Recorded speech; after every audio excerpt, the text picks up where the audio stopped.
Hermanos, Shabbat Shalom. Eh, Nuevamente me da mucho placer estar con ustedes una vez más en Shabbat, en este espacio para poder escuchar la palabra del Señor. Es una bendición poder contar con la vida y bueno, espero hermanos que se escuche bien. Estoy probando un, estoy grabando en otro equipo, entonces estamos haciendo todavía unas pruebas aquí. Pero bueno, esperemos, hermanos, que todo esto sea de edificación, de bendición. Y bueno, quiero comenzar, hermanos, antes de hacer cualquier cosa, con una oración para poner en las manos de Dios este espacio y que sea Él el que nos, nos guíe en este estudio. Entonces, hermano, te invito a que me acompañes a hacer esta oración. Bendito Padre, te damos gracias porque tú eres bueno, porque tu nombre es grande en toda la tierra. Bendito es tu nombre, glorioso y exaltado sea tu nombre, Señor. Porque gracias a tu nombre es que todos nosotros estamos con vida, estamos recibiendo tu misericordia, tu piedad, tu paciencia, Señor, tu amor constante, que nunca lo hemos dejado de recibir. Gracias a tu hermoso nombre, gracias a tu hermoso nombre es que tú sigues con nosotros porque tú eres fiel. Gracias a tu nombre, Señor, es que tú nos perdonas. Y en esta tarde de este sábado, Señor, queremos poner en tus manos todas nuestras cargas, cualquier cosa que nos impida, que nos robe la atención hacia ti, te pedimos que nos lo quites, que prepares nuestros corazones para recibir tu palabra. Necesitamos de ti, estamos sedientos de ti, queremos escucharte hoy en esta tarde de sábado. Confiamos, Padre, que tu Hijo se sigue levantando cada sábado, como dice tu palabra, conforme era su costumbre para enseñar en las sinagogas. Creemos, Señor, que esa costumbre de tu Hijo sigue hasta el día de hoy y que hoy se va a levantar y nos va a enseñar a través de tu Espíritu Santo. Queremos, Señor, escuchar tu voz, recibir tu voz y que seas tú, Padre, hablándonos en esta tarde de Shabbat. Gracias, Señor, por este espacio que tú nos permites. Lo ponemos en tus manos, la vida de cada uno de nosotros, los que estamos en nuestros hogares, escuchando este mensaje, que tú lo pongas en nuestros corazones, Señor, el día de hoy. Te damos gracias y te lo pedimos en el nombre de Yeshua, de Jesús. Amén. Hermanos, pues, ¿qué les puedo decir? Quiero comenzar a comentarles algo acerca de la situación que estamos pasando.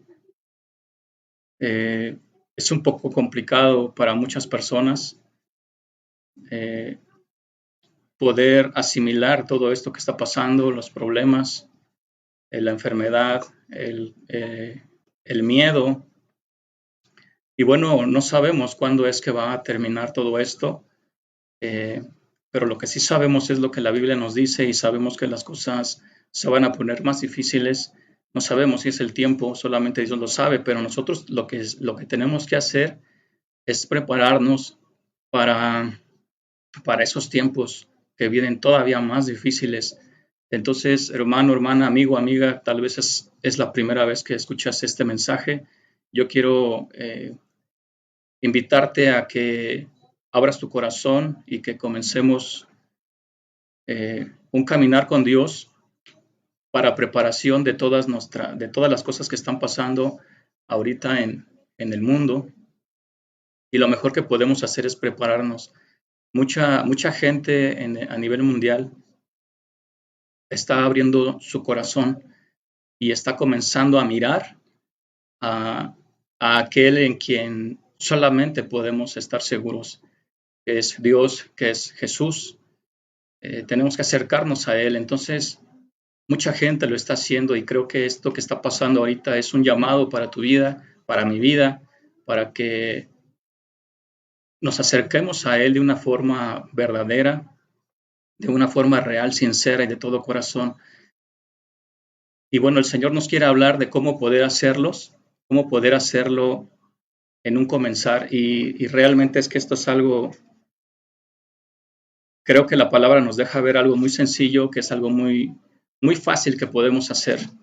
A veces decimos, bueno, es que es muy difícil caminar en el camino de Dios. Sí es cierto, ¿no? Es cierto, pero hay formas de hacerlo, hay formas de comenzar. Entonces tenemos que dar un paso, tenemos que comenzar a dar un paso y ese paso, pues no es difícil. Y en este tema, hermanos, pues vamos a comenzar a ver ese paso, qué es lo que debemos hacer.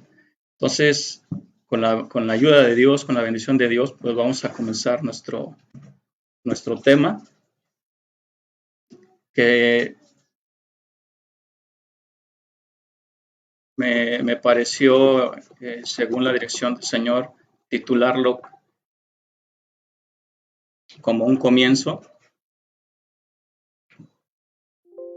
titularlo como, y todo comenzó por una mirada. Todo comenzó por una mirada. Hasta, hermanos, parece tema de película, ¿no? Parece tema de película, pero la verdad es que la Biblia nos da muchas historias que comienzan por una mirada, tanto buenas como malas, y vamos a ver en esta tarde un poquito acerca de esas historias que comienzan acerca de una mirada, y nos vamos a llevar un mensaje final acerca de dónde es que debe estar nuestra mirada. Nuestra mirada, hermanos, eh,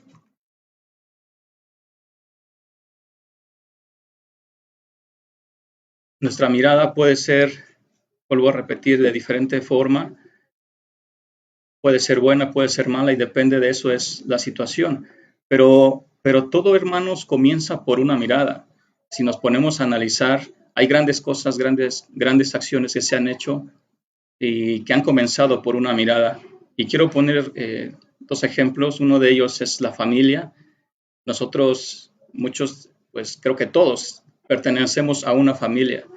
Y bueno, hemos hecho muchas cosas por una familia, hemos pasado grandes cosas. Creo que todos tenemos una historia que contar, ¿verdad? En nuestras experiencias que nos han pasado a lo largo del tiempo. Y cómo es que comenzó esa familia? Comenzó por una mirada, ¿verdad? De una pareja que, que se vio, que se atrajo, que se gustaron, a lo mejor hasta se enamoró por primera vez, ¿no?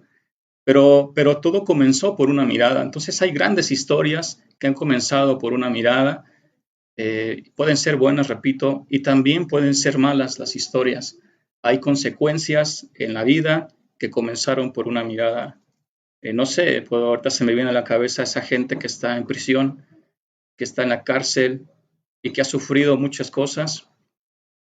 Y bueno, creo que si le preguntáramos su historia a un reo, nos diría pues grandes cosas, ¿no? Una historia muy, muy larga y probablemente la raíz de toda esa historia, que es una historia pues, triste, fue generada por una mirada, ¿no? Por una mirada que lo provocó a ir más allá, poco a poco, más, bueno, hasta cometer pues el motivo por el cual él está en la cárcel, ¿no? Por una mirada. Y yo quiero comenzar con una historia, hermanos, bastante breve. De hecho, vamos a ver algunas historias bastante breves para poder entender este mensaje. En la Biblia, Dios nos muestra que hubo unos hombres que se atrevieron a mirar dentro del arca. El arca, sabemos que el arca de la alianza, donde la presencia de Dios se manifestaba, es demasiado sagrada. Es demasiado sagrada. Entonces, solamente porque unos hombres miraron el arca, Dios los aniquiló, los destruyó. Y quiero que lo veamos, hermanos, esto en el libro de Primera de Samuel, capítulo 6, versículo 19. Dice, entonces Dios hizo morir a los hombres de Bet-Semesh, porque habían mirado dentro del arca de Dios. Y bueno, sigue diciendo ahí cuántos murieron, ¿no? El pueblo lloró, se lamentó, ¿verdad? Porque Dios había herido con una mortandad bastante grande, dice la escritura. ¿Y por qué? Porque estos hombres se atrevieron a mirar dentro del arca. Entonces tú puedes decir, bueno, es que ¿cómo es posible si nada más miraron algo tan sencillo? Pues sí, justamente por algo tan sencillo, hermanos, que es una mirada, pueden pasar grandes cosas. Y en este caso, estos hombres encontraron la muerte por solamente mirar dentro del arca. Eso pues obviamente estaba prohibido, no lo podían hacer, pero ellos lo hicieron tomando a la ligera pues eh, a lo mejor algo que desconocían, pero al final de cuentas sabían que el arca era algo sagrado y no tenían por qué estar mirando, ¿no? En donde no. Dice por ahí un dicho que la curiosidad mató al gato. Y bueno, aquí pues vemos este dicho que se cumple, ¿no? En estas personas curiosas. Una mirada, en este caso fue una mirada curiosa, que lo único que hizo fue traerlos a la muerte, solamente por mirar. Entonces es algo, hermanos, muy pequeño, como historia breve, para comenzar a ver esto de cómo es que por una mirada suceden grandes cosas. Todo comenzó por una mirada, ¿verdad? Esta historia de la muerte, cuántos murieron, el pueblo se lamentó, lloró, y todo comenzó por una mirada. También tenemos, hermanos, otra historia muy conocida por todos, que se encuentra en el libro de Génesis, en donde Dios le ordena a Adán que le dice, ¿sabes qué, Adán? De todos los árboles que están en el huerto, tú vas a poder comer, mas el árbol de la ciencia del bien y del mal, de ese no vas a poder comer, porque si tú comes, ese día que tú comas, ciertamente vas a morir. Entonces, dice la palabra que Adán comió. Adán comió y ¿sabes qué fue lo que pasó? Que por cuanto comió y le dijo, tú vas a morir, no solamente murió espiritualmente, sino que la muerte entró a toda la humanidad por ese pecado. Es algo realmente muy lamentable y creo que la historia más grande que podemos contar en la Biblia, que podemos encontrar en la Biblia acerca de este pecado de Adán. Bueno, eso nos lleva pues a todo el estudio acerca de cómo es que Dios tiene un plan para poder rescatar al hombre de la muerte. Y bueno, ¿qué fue lo que pasó? Pues que la muerte entró. La muerte entró, eh, dice el libro de Romanos, capítulo 5, versículo 12, dice, por tanto, como el pecado entró en el mundo por un solo hombre, y por medio del pecado entró la muerte, así la muerte pasó a todos los hombres por cuanto todos pecaron. Entonces es algo, hermano, realmente bastante fuerte lo que sucedió en ese tiempo con Adán, por haber pecado, por haber comido de este fruto, de este árbol que estaba prohibido. Y bueno, lo que provocó, hermanos, fue que la humanidad completa estuviéramos lejos de la presencia, perdidos en la muerte, alejados de la presencia de Dios. Y creo que eso para un alma, hermanos, es lo peor. Es lo peor. La verdad es que no podemos imaginar lo que es un alma alejada de la presencia de Dios. Entonces vemos a la humanidad, hermanos, perdida en la muerte, alejada de la presencia de Dios. ¿Y todo por qué? Porque Adán comió. ¿Y sabes por qué? Porque hubo una mujer, su mujer, que le dijo, mira, toma, pero la raíz, hermanos, comenzó por una mirada. La perdición de la humanidad, que es, vuelvo a repetir, la historia más grande que podemos contar y saber a través de la Biblia, es la muerte en el mundo, la perdición de la humanidad, alejados de la presencia de Dios. ¿Y todo por qué? Porque entró el pecado por una mirada. Y en este caso fue una mirada de una mujer, de Eva. Eva miró y ahí fue el origen de todo esto que estamos platicando ahorita, la perdición de la humanidad alejado de la presencia de Dios. Fíjense, eso lo podemos ver en Génesis 3, versículo 6, dice, y la mujer vio que el árbol era bueno para comer, agradable a los ojos. Ahí comenzó la historia, ¿verdad? De una mirada, algo que fue agradable a los ojos, y después fue creciendo esto, ¿no? Después comenzó a desear, en este caso la sabiduría, como dice aquí este texto. Entonces, no solamente deseó que no, sino que siguió avanzando, tomó uno de los frutos y después lo comió, dice. Pero no solamente ahí se quedó, sino que fue más allá todavía eso, dice que le dio a su marido que estaba con ella y él también comió. Y la verdad, hermanos, es que pues esta Eva no había recibido este mandamiento directo de Dios, sino que fue su esposo el que le dijo, ¿sabes qué? Mira, Dios me dijo que de este árbol no podemos comer. De todos los demás sí, pero de este no. Ella lo sabía. Sin embargo, hubo una tentación anticipada, ¿verdad? Con ella, pero no fue capaz de poder hacerle frente a eso y rechazarlo, sino que toda esta gran historia acerca de la perdición, alejado de la presencia de Dios, la humanidad completa, empezó por una mirada. Y la mujer vio que el árbol era bueno, agradable a los ojos, dice. Entonces, podemos ver aquí también que todo comenzó por una mirada nuevamente. Estos son ejemplos negativos de las cosas que pasan, las consecuencias por una mirada. Entonces, por un hombre, hermanos, por un hombre, la muerte entró, pero dice la palabra que también por un hombre iba a entrar la justificación. Fíjese, quiero compartirte este texto de Romanos 5:17, que dice, pues si por la transgresión de uno solo reinó la muerte, mucho más reinarán en vida los que reciben la abundancia de la gracia y el don de la justicia mediante un solo hombre, Jesucristo. Entonces aquí vemos ya el plan de Dios para poder corregir esta gran pérdida, esta situación lamentable, y no sé qué palabra podría utilizar para describir la perdición de la humanidad, alejados de la presencia de Dios, pero Dios no quería eso, y Dios tenía un plan desde el comienzo.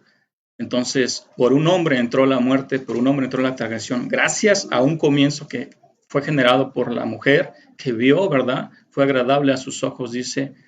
Entonces, Dios dice que así como la transgresión entró por uno, también por uno, por Jesús, por Yeshua, iba a entrar la justificación también.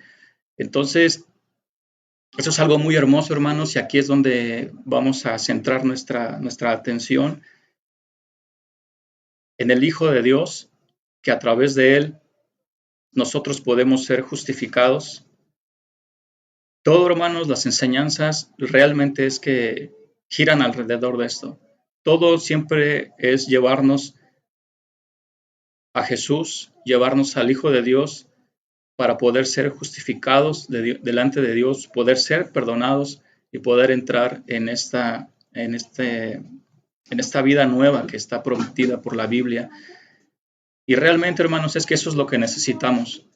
Necesitamos comenzar a crecer espiritualmente, comenzar a activar nuestra fe, porque lo necesitamos. Estamos en situaciones, vuelvo a repetir, complicadas. Entonces, lo mejor que podemos hacer es consagrarnos a Él, buscarlo a Él. Y es un llamado, hermano, hermana, amigo, amiga, que me estás escuchando, hacia tu vida, hacia mi vida también, para poder corregir nuestras vidas, corregir nuestros errores y acercarnos a Dios. No va a importar después qué es lo que pase con el mundo, no va a importar qué es lo que pase con nuestras vidas. Si nosotros estamos bien delante de Dios, creo que eso ya es ganancia. Eso ya es ganancia. Dice la Biblia que no le tengamos miedo al hombre que puede matar el cuerpo, ¿verdad? más bien teme a aquel que puede destruir tu alma y echarla en el fuego. Es a Él el que tenemos que temer. Entonces, si estamos bien con Él, ¿qué es lo que nos puede preocupar? Entonces, eso es lo que necesitamos, llegar a ese nivel, hermanos, de confianza en Dios, para cuando las cosas se compliquen más, no nos importe inclusive perder la vida.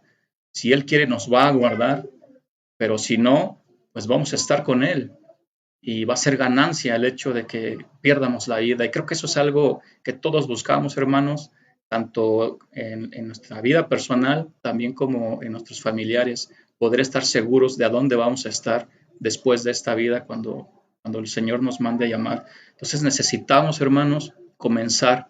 Y en este caso tenemos que tener cuidado en qué es lo que nosotros miramos, porque nuestra mirada comienza una historia, comienza algo que puede ser bueno o puede ser malo. Nosotros queremos algo bueno, queremos un desenlace bueno, tenemos que tener cuidado con los ojos. Dice la palabra que Eva deseó, ¿verdad? Este árbol era deleitable a los ojos, pero la palabra de Dios, hermanos, con respecto a esas cosas negativas, esas cosas malas, nos dice que tengamos cuidado de los deseos de los ojos. Fíjate, esto lo podemos encontrar en el libro de Primera de Juan, capítulo 2, del versículo 15 al 17, donde Dios nos dice que no amemos al mundo, o sea, las cosas negativas, dice, no amen al mundo ni las cosas que están en el mundo. Si alguno ama al mundo, el amor del Padre no está en él, porque todo lo que hay en el mundo, es decir, los deseos de la carne, los deseos de los ojos y la vanagloria de la vida no provienen del Padre, sino del mundo. El mundo y sus deseos pasan, pero el que hace la voluntad de Dios permanece para siempre. Y eso es lo que tenemos que hacer, hermanos, hacer la voluntad de Dios, luchar, esforzarnos por cumplir su voluntad, por amor, para que permanezcamos para siempre. Vuelvo a repetir esa promesa de vida eterna, tenemos que creer en eso. Sé que son palabras mayores, demasiado grandes, pero por fe es que tenemos que creer en que eso es real. Y luchar, ¿verdad? Esforzarnos por agradar a Dios para que podamos alcanzar esta promesa, tanto por nuestras acciones buenas y por la fe principalmente en Jesús. Entonces, tenemos que tener cuidado de los deseos de los ojos. Nuestros ojos, hermanos, ¿qué es lo que estamos mirando? ¿Qué es lo que estamos mirando? Eva, vio este árbol y lo que provocó fue la muerte a toda la humanidad solamente por una mirada. Ahí comenzó. Entonces, hermano, este mensaje es eso. ¿Dónde debe de comenzar nuestra historia? ¿En dónde debe de comenzar esa historia positiva que todos queremos, que es permanecer para siempre, como dice este texto, con una mirada? ¿Y sabes cuál es esa mirada? El mirar al Hijo de Dios, mirarlo a Él. ¿Cómo es eso de mirarlo? Pues si yo no lo veo, es meditar en su palabra, leer en su palabra, estar en oración con Él, en intimidad, platicar con Él a cada instante, a cada momento.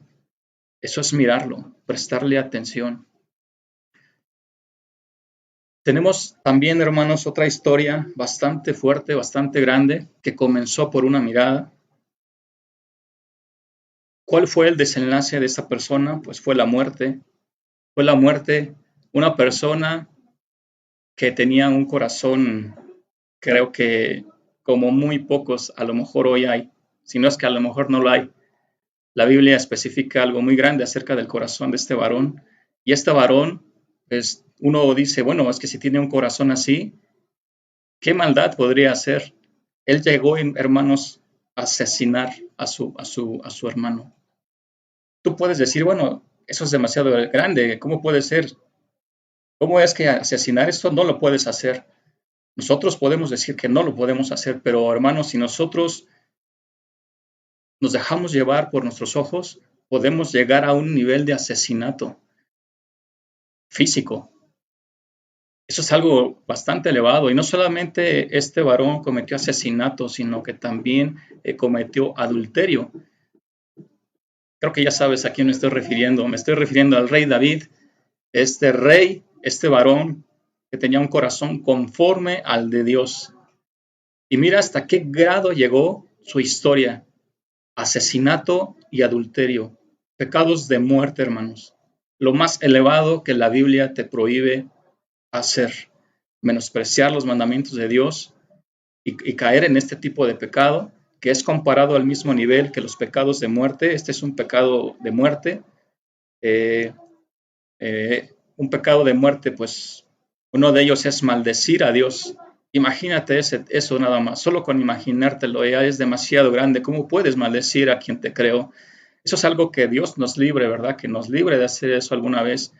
Pero eso, hermano, es igual lo que el rey David cometió: asesinato, homicidio y adulterio. Y sabes, esa historia, hermanos, pues no fue de repente, sino que tuvo un comienzo. ¿Y sabes por dónde comenzó? Como dice este título, ¿verdad? De este estudio. Y todo comenzó por una mirada. Fíjate que dice 2 Samuel 11, versículo 2. Y un día por la tarde, mientras se paseaba el rey David por la azotea, él estaba ahí muy feliz, tenía una comunión hermosa con Dios. Un día normal. Él nunca esperaba que ese día iba a iniciar algo en el cual en unos días posteriores se iba a encontrar totalmente en la muerte espiritual, alejado de la presencia de Dios. Era un día normal. Ahí estaba David paseándose por la azotea de su palacio, después de haberse echado un sueñito, ¿verdad? Dice aquí. Y dice la palabra, hermano, vio desde ahí, desde su azotea, a una mujer que era muy hermosa, que se estaba bañando. Entonces, ahí comenzó su historia. Esta historia lamentable, vuelvo a repetir, una historia de muerte que la llevó a terminar como un asesino, como un adúltero. ¿Y todo por qué? Por los ojos, por los deseos de los ojos. Esto es algo, hermanos, la verdad, bastante malo, que nosotros tenemos que tener cuidado, específicamente a los varones, pero también este es un mensaje ya ahora en estos tiempos también para las mujeres. La verdad es que ya a lo mejor es complicado querer hacer una diferencia en cuanto a los deseos de los ojos, en cuanto al hombre y también a la mujer.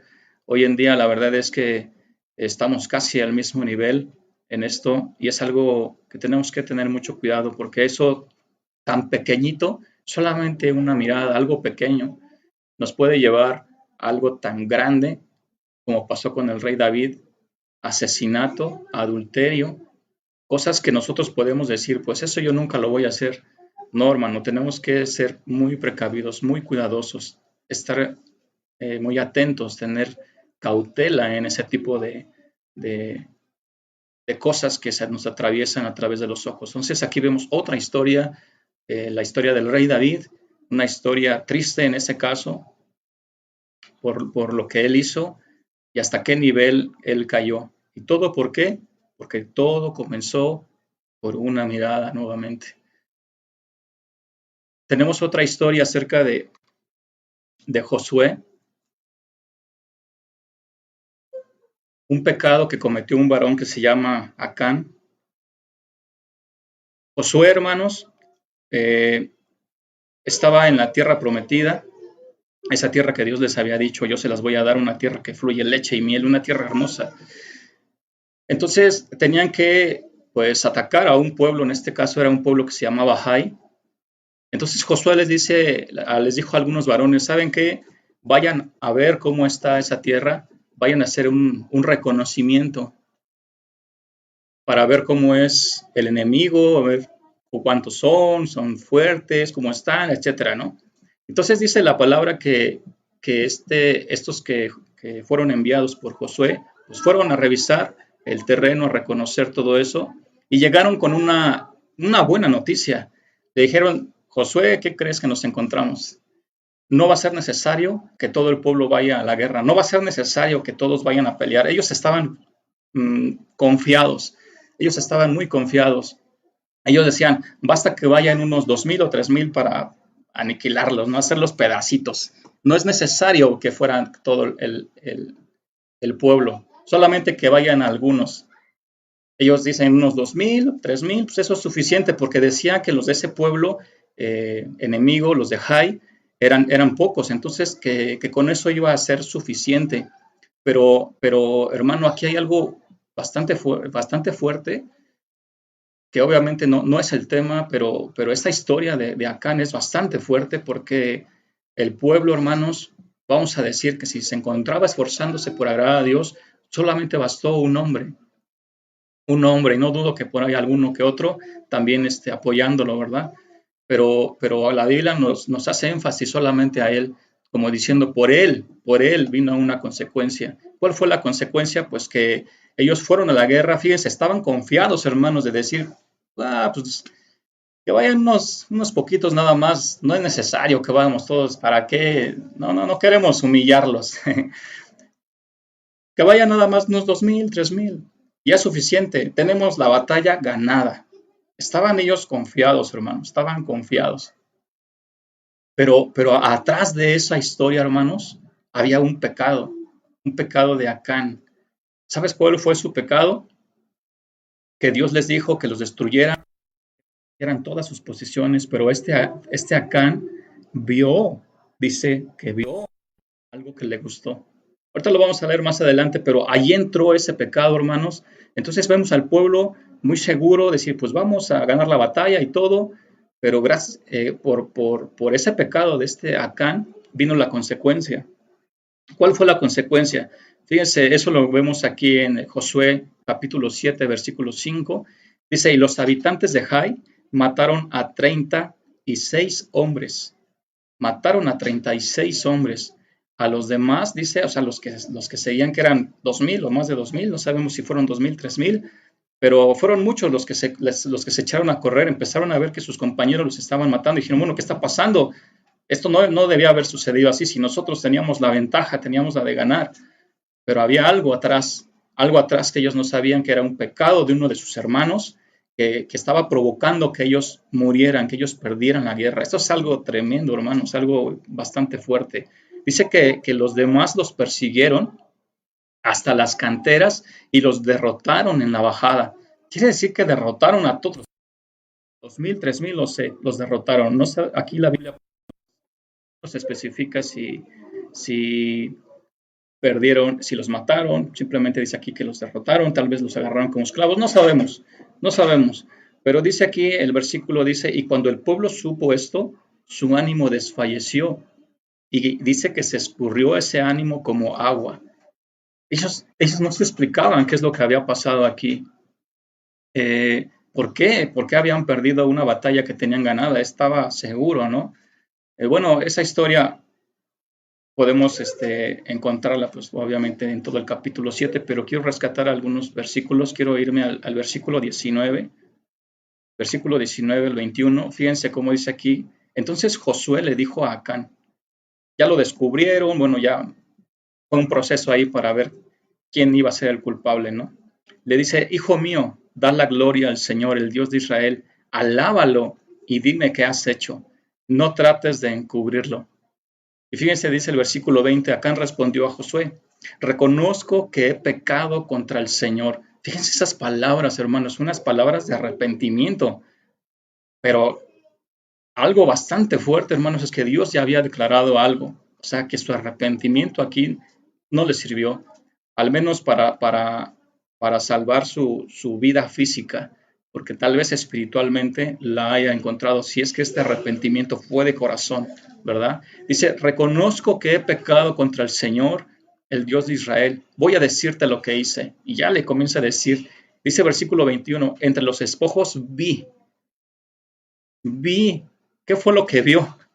Un manto babilónico que estaba muy hermoso a sus ojos, ¿verdad? Deseable a los ojos, 200 monedas de plata, un lingote de oro, dice que pesaba más de medio kilo.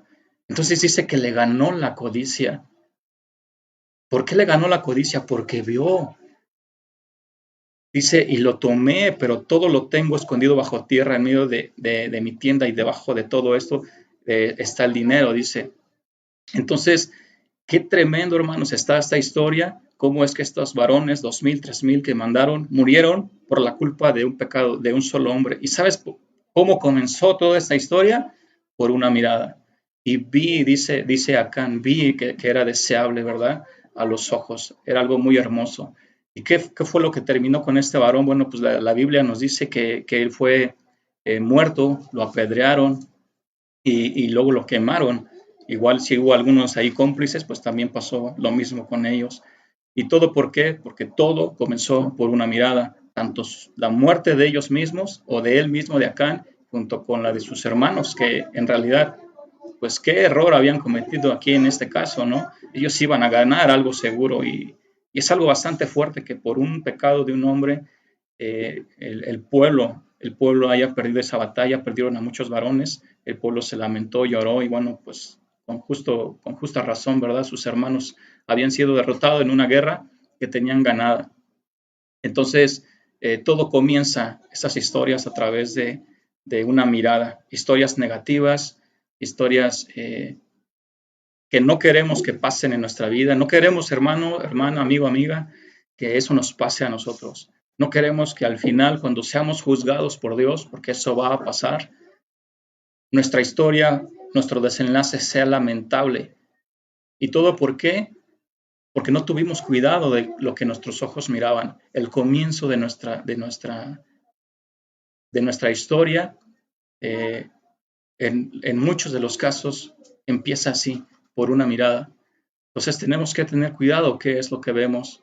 Nosotros tenemos que ver, vuelvo a repetir, nuestra mirada debe de estar puesta en Jesús, en el Hijo de Dios, porque es el único en el cual nosotros podemos encontrar reconciliación, salvación de Dios hacia nosotros. Entonces tenemos que poner nuestra mirada en Él. Entonces también hay miradas que son positivas, también hay miradas que son buenas. Tenemos que hacer eso, hermano. Y este mensaje, pues quiero enfocarlo más a esa mirada buena, pero vemos que también hay miradas malas. También por eso quise que lo viéramos. No queremos que nuestra historia sea que acabe mal así como estas historias que la Biblia nos enseña, solamente comenzando por una mirada. Tenemos que comenzar, hermanos, a mirar algo tan sencillo, pero para bien, para salvación. Entonces, también hay historias que la Biblia nos dice que son buenas, una mirada buena, una mirada de salvación. Y quiero hermanos, que me acompañes a tu Biblia en el libro de Números, capítulo 21, versículo 4. Vamos a leerlo hasta el versículo 6. Aquí habla acerca de una serpiente de bronce. Fíjense cómo dice la palabra de Dios. Después partieron del monte de Or, camino del Mar Rojo, para rodear la tierra de Edom, y se desanimó el pueblo por el camino. Y habló el pueblo contra Dios y contra Moisés. ¿Por qué nos hiciste subir de Egipto para que muéramos en este desierto? Pues no hay pan ni agua, y nuestra alma tiene fastidio de este pan tan liviano, dice. Hermanos, hay algo aquí bastante fuerte, bastante lamentable. Si tú eres una mamá o una persona, una mujer que invita de comer a alguien que ama, imagínate, vamos a poner ese ejemplo de una mamá que le da de comer a sus hijos y que le digan, ¿sabes qué, mamá? Ya estoy harta de lo que me estás dando de comer. O sea, la mamá, ¿cómo se lo está ofreciendo? Se lo está ofreciendo con amor. ¿Por qué? Porque sabe que ese es el sustento para que su hija pueda vivir.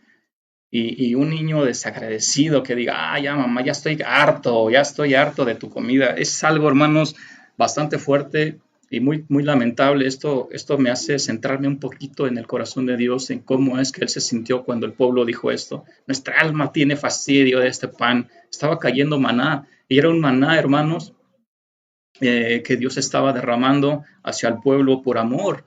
Era el maná con el cual Él los estaba sustentando en un lugar en donde no tenían absolutamente nada que comer, en el desierto total. Sin embargo, Dios en su amor les dijo, yo les voy a enviar un pan.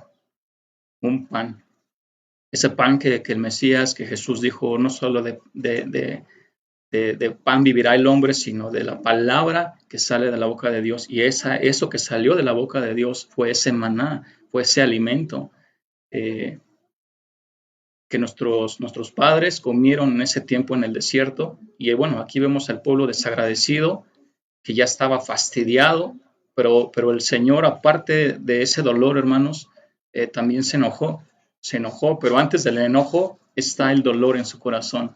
No solamente podemos ver un enojo de que ay, Dios se enojó, no, también antes de eso, hermanos,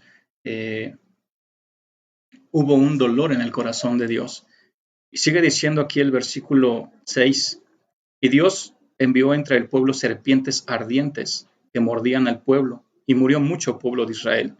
Aquí también vemos una historia bastante fuerte, bastante lamentable, donde el pueblo estaba siendo mordido por unas serpientes venenosas. De hecho, aquí la expresión serpientes ardientes no es que tuvieran fuego, como podemos imaginar que era una serpiente que tenían fuego. Simplemente lo llaman serpientes ardientes, hermanos, porque el veneno que estas serpientes soltaban cuando mordían a una persona, lo que provocaba dentro de la persona, su cuerpo sentían como que se quemaban. Era un veneno bastante fuerte, ¿no? De hecho, hay hoy en día unas serpientes así, de color de bronce. No sé si esas sean las serpientes. Es cuestión de estudiar un poquito, ¿verdad? Analizar ahí esas serpientes. Pero esta serpiente era de color de un color bronce. Entonces, su veneno provocaba en la persona una quemazón, yo creo que en la sangre, algo que obviamente los mataba, yo creo que de una forma muy rápida. Pero aquí Dios da una solución gracias a la intercesión de Moisés, ¿verdad? El pueblo, obviamente, como siempre pasa y vemos en la historia y como también muchas veces pasa en nuestras vidas, ¿verdad? Que cuando estamos en problemas nos acercamos a Dios. Cuando estamos en problemas es donde ya quiero portarme bien. Y creo, hermanos, que ahorita a estas alturas estamos en una posición correcta para poder corregir nuestras vidas. Todo ese tipo de llamados a través de las circunstancias, Dios nos está diciendo, es tiempo de que corrijas tu vida, es tiempo de que corrijas tu caminar. Y bueno, tenemos consecuencias. Aquí el pueblo tuvo la consecuencia que fue esas serpientes que los estaban mordiendo, estaban muriendo por una desobediencia, algo que hizo enojar a Dios, pero antes de eso le lastimó su corazón, ¿verdad? Nosotros también tenemos muchas actitudes así, tenemos que meditar en eso, en todo lo que hemos lastimado a Dios por nuestras malas acciones y las consecuencias que tenemos. Entonces, qué bonito fuera que el pueblo se haya acercado a Dios y Dios haya dicho, está bien, te perdono, te voy a quitar las serpientes, ¿no? Pero, ¿qué fue lo que pasó? A ver, vamos a ver qué fue lo que pasó. Versículo 7, Números 21, versículo 7, dice, entonces el pueblo vino a Moisés y dijo, hemos pecado por haber hablado contra Dios y contra ti. Ruega a Dios que quite de nosotros estas serpientes. ¿Se dan cuenta, hermanos? Lo que el pueblo les estaba pidiendo. El pueblo le estaba pidiendo a Moisés, quítame estas serpientes, por favor. Nosotros podemos también pedir eso. Tenemos el problema y queremos que Dios nos lo quite. Pero es una consecuencia muchas veces, hermanos. Muchas veces es una consecuencia de nuestro mal caminar. Nosotros tenemos que ser corregidos y castigados por Dios, pero por Él, no por nuestras consecuencias. Dice que si Él hiere, Él va a sanar. Pero si Él lo hace, que no sean consecuencias de nuestras acciones, de nuestras malas acciones, porque entonces eso es diferente. Aquí el pueblo estaba recibiendo una consecuencia por haber murmurado contra Dios y contra Moisés. Entonces aquí se acercaron y ellos querían que Dios quitara las serpientes, ¿verdad? Fíjense, Moisés oró, dice el versículo 7, Moisés oró por el pueblo, dice el versículo 8, y Dios le dijo a Moisés, hazte una serpiente ardiente. Ah, caray, ¿qué no se supone que tenía que quitar? Aquí todavía le está agregando una serpiente más. Aquí Dios, más ahí a la cuenta, ¿no? Dice, y ponla sobre un asta. Esta era una serpiente diferente. Y cualquiera que fuere mordido y mirare a ella, vivirá. Fíjate, hermano, aquí nosotros ya estamos comenzando a ver una mirada de salvación. Era una mirada de salvación. El pueblo estaba muriéndose por el veneno que los quemaba por dentro y les robaba la vida, se morían. Pero Dios, la solución que Dios da aquí es: hazte una serpiente ardiente, o sea, una serpiente igual como esa, una serpiente de bronce, y que la pusiera sobre un asta. Esta expresión, hermanos, es que esta serpiente tenía que ser levantada, tenía que ser levantada. Eso es algo muy importante, y era necesario, hermanos, que esta serpiente fuera levantada. ¿Por qué era necesario? Porque el pueblo tenía que verla. Si estaba abajo, pues iba a ser mucho más complicado que el pueblo la viera, pero si estaba levantada a una cierta altura en donde el pueblo la podía ver, entonces dice que todo el que la mirara, aún después de haber sido mordido, entonces que ellos iban a vivir, que iban a vivir. Eso es algo bastante interesante, bastante importante, hermanos, porque es una mirada de salvación.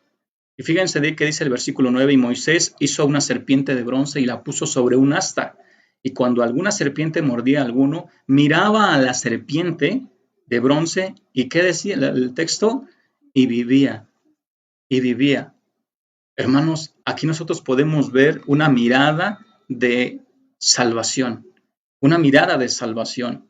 Así como esta serpiente era necesaria que se levantara para que el pueblo la mirara cuando estaba siendo castigado por una consecuencia, Dios no le quitó ese castigo. Dios pudo haberle quitado las serpientes, pero no lo hizo, sino que les dijo: les voy a dar la solución.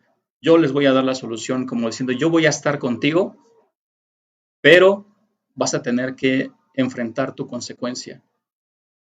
Entonces, muchas veces, hermanos, nosotros podemos decir: bueno, es que yo estoy con Dios, pero sigo sufriendo. El pueblo seguía sufriendo. Sin embargo, la solución ya estaba ahí. Ellos solamente era de mirar, poner sus ojos en esta serpiente que fue levantada. Vuelvo a repetir, era necesario que fuera levantada.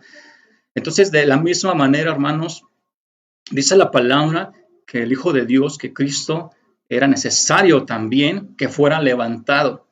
¿Para qué? Para traer vida a todos aquellos que estábamos muertos a través de nuestras acciones, consecuencias, muertos en el pecado. Muertos en el pecado. Porque por un hombre entró la muerte, pero por un hombre entró la justificación a toda la tierra. Entonces, era necesario que el Hijo de Dios fuera levantado también, así como esta serpiente. Y fíjate, esto, hermanos, nosotros lo podemos confirmar con unas palabras de Jesús que le dijo a Nicodemo, ese hombre que se le acercó a él de noche ahí para que nadie lo viera, ¿verdad? Pero le dijo algo bastante interesante acerca de esta historia de la serpiente de Moisés. Fíjate qué dice el libro de Juan, capítulo 3, versículo 14. Dice: y así como Moisés levantó la serpiente en el desierto, así también es necesario que el Hijo del Hombre sea levantado. La serpiente, hermanos, era necesaria que fuera levantado. El Señor era necesario que también fuera levantado. ¿Por qué? Porque había mucha gente, mucho pueblo, la humanidad completa, hermanos, muertos en nuestros pecados, así como esas serpientes que mordían al pueblo y morían. Nosotros también nos encontrábamos muertos también por nuestros pecados. Entonces era necesario que se levantara el Mesías, el Hijo de Dios. ¿Para qué? Dice el versículo 15, para que todo aquel que en él cree no se pierda, sino que tenga vida eterna. Y sabes, no solamente es creer, sino que antes de creer hay que verle, hay que verle. Eso lo vamos a ver más adelante en otro versículo, hermanos, pero tenemos que verlo. ¿Cómo? Pues prestarle atención, no ignorarlo, hermanos. Tenemos que verlo. Hay muchas historias positivas que podemos encontrar en la Biblia acerca de las cosas buenas que pasan y que comienzan por una mirada, Y hay una historia acerca de Josafat. Josafat, hermanos, a él le avisaron, vinieron pues los del pueblo, le dijeron: ¿sabes qué, Josafat? Te tengo una mala noticia. Vienen los amonitas y los moabitas a hacerte guerra, y vienen con un gran ejército. Imagínate cómo es que Josafat recibió esa noticia. cuando le dice, ¿sabes qué? Van a venir a atacarte un gran ejército, vienen los amonitas y los moabitas y te van a destruir. Entonces Josafat dice la palabra que se llenó de miedo. Tuvo miedo, se llenó de miedo. ¿Y qué fue lo que hizo? ¿Qué es lo que hacemos cuando tenemos miedo? ¿Qué es lo que tenemos que hacer cuando tenemos miedo? Hoy hay mucha gente que está así, hermanos, con mucho miedo. ¿Por qué? Porque las cosas se están poniendo difíciles. Al mundo y se nos llena el corazón de pavor, de temor, porque no estamos preparados. Y aquí, hermano, nos podemos sentir así como Josafat, llenos de miedo. Estaba lleno de miedo. Entonces, lo que Josafat hizo, hermanos, fue que él comenzó a acercarse a Dios y comenzó a orar y comenzó a consultarle a él, Señor, ¿qué es lo que debo hacer? Eso es lo que la Biblia nos da como ejemplo. Lo que nosotros tenemos que hacer es acercarnos a Él. Señor, ¿qué es lo que tengo que hacer? Tengo miedo. Comenzar a orar con Él, comenzarle a expresar nuestra situación. ¿Por qué son nuestros temores? A lo mejor no hay temor de uno mismo, pero muchas veces el temor viene por nuestros seres que amamos. Tengo miedo por esa persona que amo, porque no quiero que se pierda, porque no quiero que le pase algo. Entonces, siempre hay un temor, hermanos, siempre hay un temor. Y cuando hay miedo tenemos que acercarnos como Josafat a la presencia de Dios para consultarlo y para poder encontrar paz, ¿verdad? Y Josafat le empezó a decir a Dios, Señor, es que estos enemigos nos quieren sacar de la tierra que tú ya nos diste. Tú no las diste a nosotros y mira que estos vienen a querernos sacar de este lugar. Señor, ¿qué vamos a hacer? Y hay algo bastante bonito, hermanos, que le dice Josafat a Dios. Algo que por supuesto nos podemos identificar con esto. Esto lo puedes encontrar en el libro de Segunda de Crónicas, capítulo 20, versículo 12. Fíjense cómo en esta oración Josafat expresó a Dios. Dice, Dios, ¿acaso no los vas a juzgar? Hablando de sus enemigos. Nosotros no tenemos la fuerza suficiente para enfrentar a ese gran ejército que viene a atacarnos. Mira, hermano, que este texto, ¿cómo lo está expresando? Señor, es que no tenemos la fuerza suficiente para enfrentar este problema. ¿Quién tiene la fuerza, hermanos? ¿Quién tiene la fuerza suficiente para enfrentar los problemas del mundo hoy en día? ¿Quién puede controlarlo? Solamente Dios lo puede hacer, solamente Dios lo puede controlar. Nosotros no podemos hacer frente a esto, hermanos. Esta enfermedad, esta pandemia, ¿quién la va a poder enfrentar? Cuando ocurren desastres naturales, ¿quién nos puede enfrentar? Si viene lo que muchos dicen que va a venir, que por cierto viene en Apocalipsis, ¿verdad? Ese que se platica como un asteroide, algo que va a caer en la Tierra. ¿Quién lo detiene, hermanos? ¿Quién puede hacerle frente a eso? Nadie. Inclusive los problemas, hermanos, las enfermedades, los problemas, muchas situaciones, ni siquiera el hombre más poderoso de la tierra, en cuanto a ser humano hablo, me expreso, ni siquiera esa persona, aunque diga, ¿qué quieres que haga por ti? A ver, ni siquiera esa persona lo va a poder solucionar. Son problemas, hermanos, donde nadie lo puede solucionar, solamente Dios lo puede hacer. Y mira que la oración de Josafat aquí dice, nosotros no tenemos la fuerza, no tenemos los medios para enfrentar este problema, este ejército. No sabemos qué hacer. Y mira, hermano, fíjate cómo dice la palabra aquí. Y por eso volvemos a ti nuestra mirada. Por eso volvemos a ti nuestra mirada. Hermano, ¿es difícil volver la mirada? ¿Es difícil?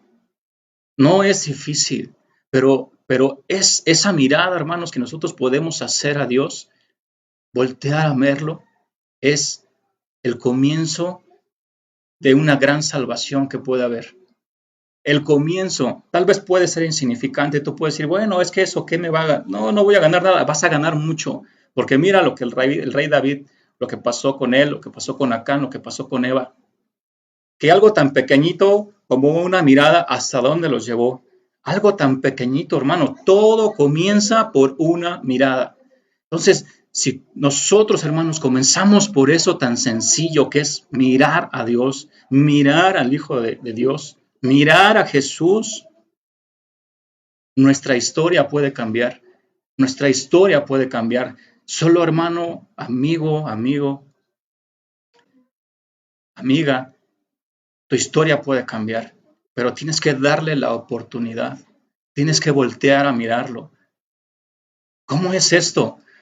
Tal vez algún día llegan a tu casa y te abren la Biblia y tú lo rechazas o inclusive ni siquiera le abres.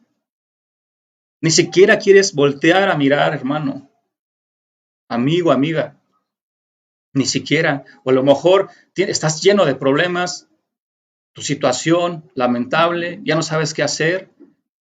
Así como Josafat aquí dice, no sabemos qué hacer, Señor. A lo mejor no sabes qué hacer. No sabes cómo enfrentar tu problema. No sabes. Pero sabes, tienes que comenzar por una mirada, como el pueblo lo hizo, comenzó con una mirada. Dice, por eso, Señor, volvemos a ti, nuestra mirada. Si vas pasando por la calle y tienes, a lo mejor ahí pasaste por una iglesia donde sabes que está la palabra de Dios o te invitaron, lo ignoras, no quieres siquiera prestarle la atención, no quieres voltear a mirarlo. Y mira que es el Señor, el Hijo de Dios, el que te está diciendo, ven, mira, voltea a verme, mírame. La mirada, hermanos, es muy importante, es el comienzo de algo muy grande que puede pasar en nuestras vidas, es el comienzo de una salvación. Tenemos que comenzar por eso, comenzar a mirar. Es algo fácil. Hoy es el día en que lo podemos hacer. Dice la palabra de Dios que su palabra es viva y eficaz. Eficaz, hermano, quiere decir que está actuando en ese momento. Y hoy Dios nos está diciendo, mira, voltea a verme. Así como el pueblo hizo, volvió su mirada a mí. Entonces, fíjense, ¿qué fue lo que pasó? Dices, bueno, ya lo miraron, y luego, vamos a ver qué pasó aquí en esta historia. Vamos a Segunda de Crónicas, capítulo 20, versículo 5, y dice, y dijo, este fue un hombre, un levita, que se levantó, que se derramó sobre él el Espíritu Santo, y se llamaba Yahaziel se llamaba. Fíjense, dice, escúchenme ustedes, habitantes de Judá. Aquí empezó a profetizar, hermanos, empezó a profetizar porque el Espíritu Santo dice la palabra que se derramó sobre él. Y le dice, escúchenme ustedes, habitantes de Judá. Estaban en ese problema, ¿estás de acuerdo? El ejército venía a atacarlos, era un ejército muy grande, ellos no sabían qué hacer. Estaban en una situación que no podían enfrentar por sus propias fuerzas. Entonces se levantó este hombre y dice, habitantes de Judá y de Jerusalén, escúchenme, tú, rey Josafat, tú que tienes miedo, escúchame. El Señor me está diciendo, tú, escúchame hoy, tú que tienes miedo, tú que estás con ese pavor de lo que está pasando allá afuera, escúchame tú, escúchame tú. El Señor dice, no tengan miedo, hermano, hermana, Dios te está diciendo, no tengas miedo.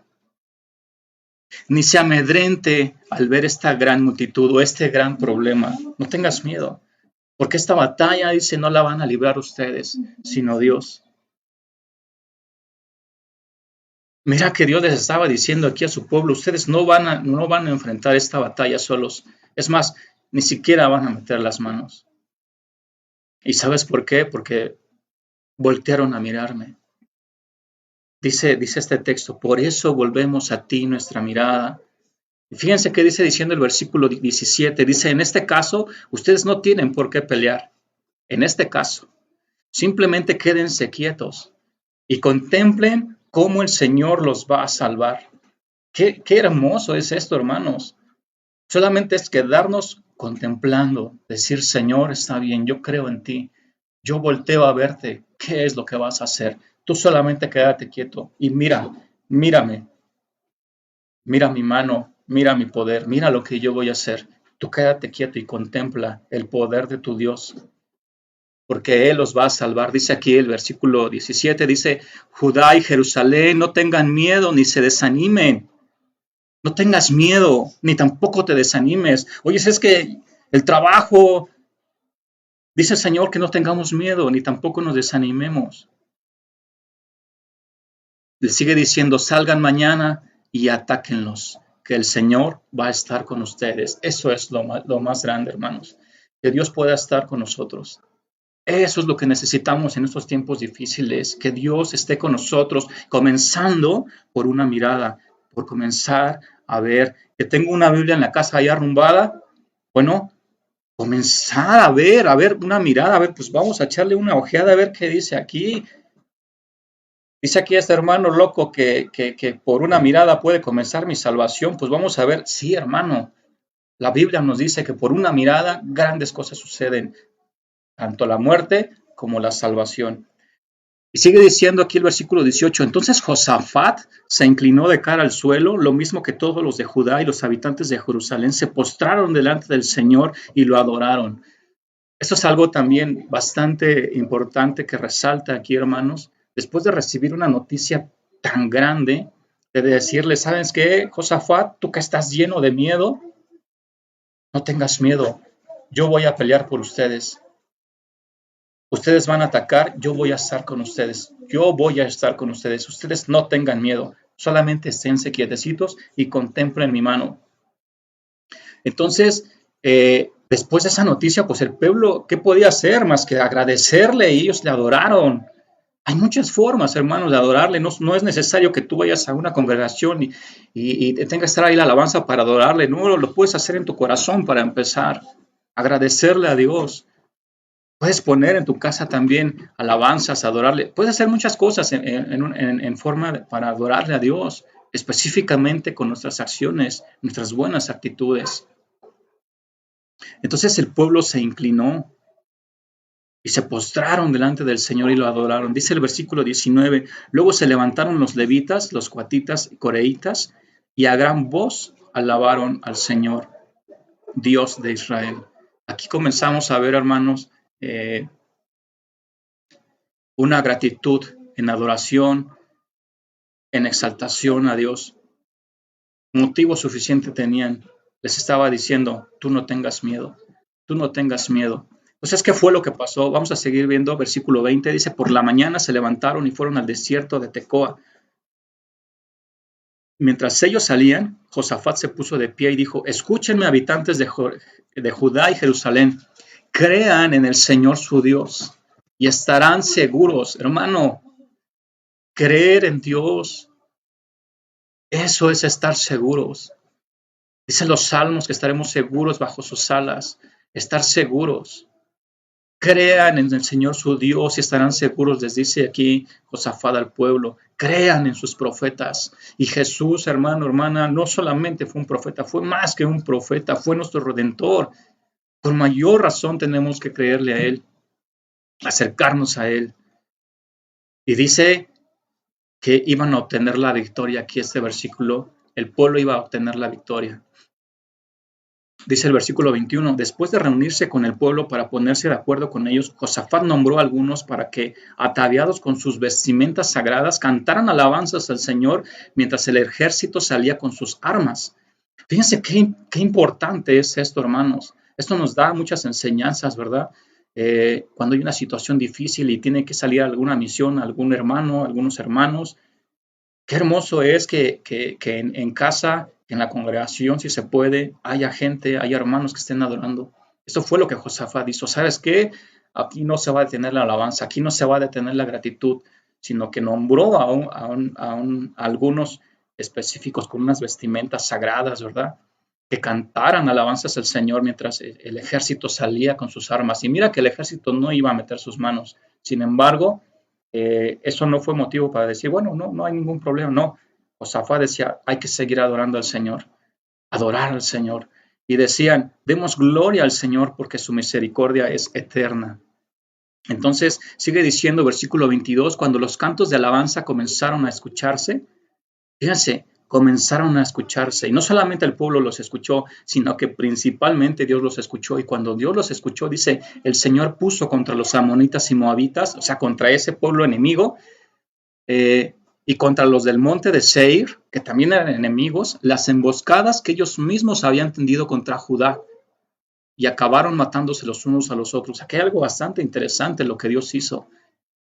Hay algo bastante curioso, muy especial, hizo que ellos mismos se confundieran, algo bastante interesante, pero dice que entre ellos mismos se comenzaron a matar. Dice el versículo 23, los amonitas y moabitas atacaron a los del monte de Seir. Todos eran enemigos de Israel. Dice, y los mataron hasta acabar con ellos. Y después de eso se volvieron contra sus propios compañeros y los atacaron hasta destruirlos. Sigue diciendo versículo 27. Todos los de Judá y de Jerusalén volvieron a Jerusalén llenos de gozo. Pues obviamente, ¿cómo no iban a estar llenos de gozo después de ver semejante salvación? Por eso Dios les dice, ustedes solamente vean mi poder, vean mi gloria, lo que voy a hacer delante de sus ojos. Y el pueblo regresó contento, lleno de gozo, por la alegría de que el Señor los había librado de sus enemigos. ¿Te das cuenta, hermano? Josafat en un principio estaba diciendo, Señor, ¿qué vamos a hacer? Me van a venir a atacar un gran ejército. Se llenó de temor, dice la Escritura. ¿Y cómo terminó aquí, hermano? Lleno de gozo porque había sido librado de sus enemigos. Dice el versículo 28, se dirigieron al templo del Señor en Jerusalén entre el sonido de salterios, arpas y trompetas.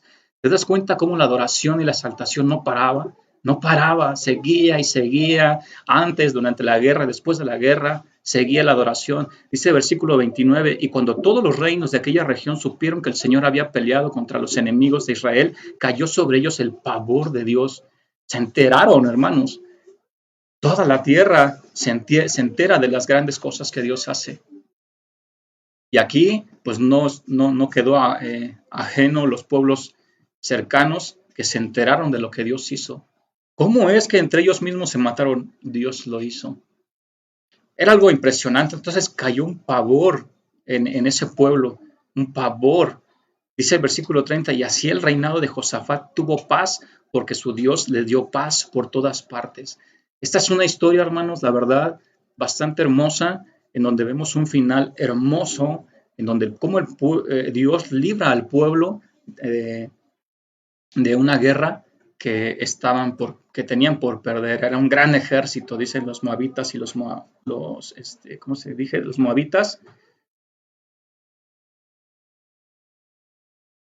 y los amonitas. Entonces, ¿por qué pasó esto, hermanos? ¿Por qué podemos ver este desenlace? Una historia hermosa, una historia positiva, una historia que todos quisiéramos tener.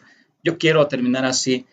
Me voy a regresar aquí, hermanos, porque esto es muy importante. Todo comenzó por una mirada. Dice aquí, por eso volvemos a ti nuestra mirada. En el problema, hermanos, en el problema.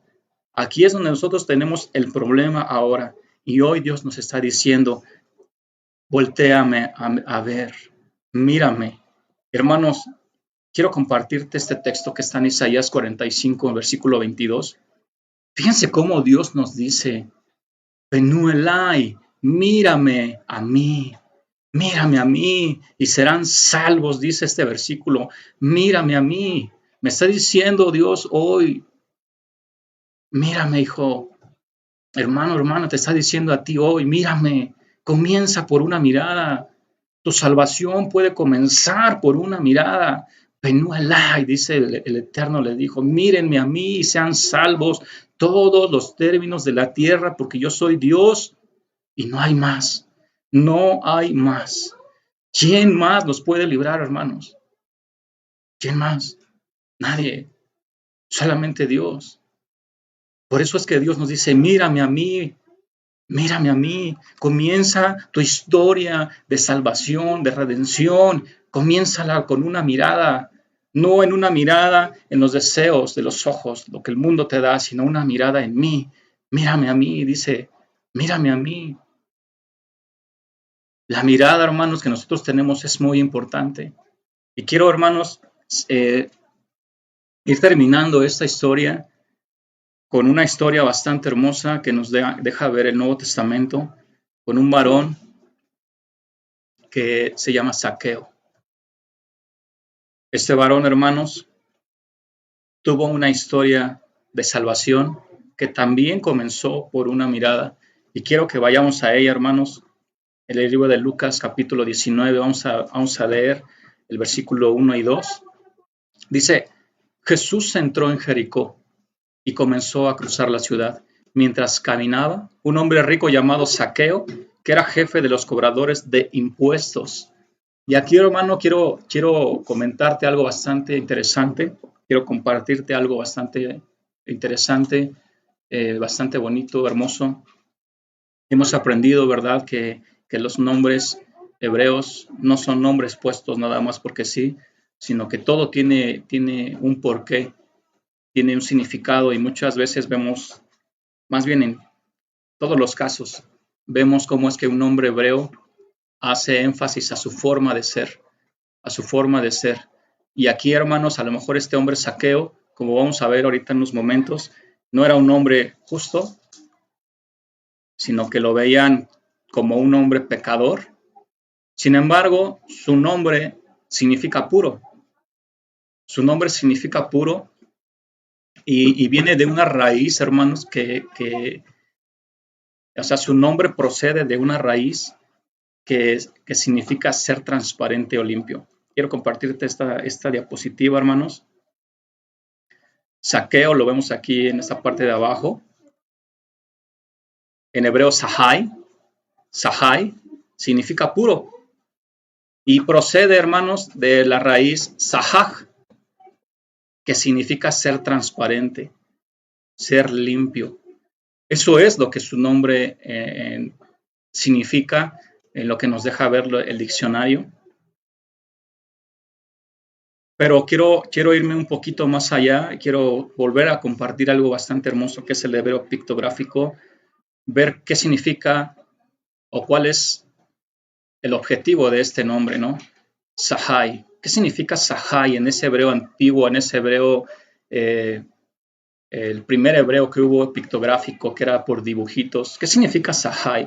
Fíjense, hermanos, nosotros podemos ver aquí que Sahai se escribe con 3 letras. Esta es una letra, la Zain, aquí está la Hav y la Yod. Aquí es la Zain, la Hav y la Yod. ¿Ok? Este es el nombre hebreo. Pero en el hebreo antiguo, hermanos, la Zain es un arado.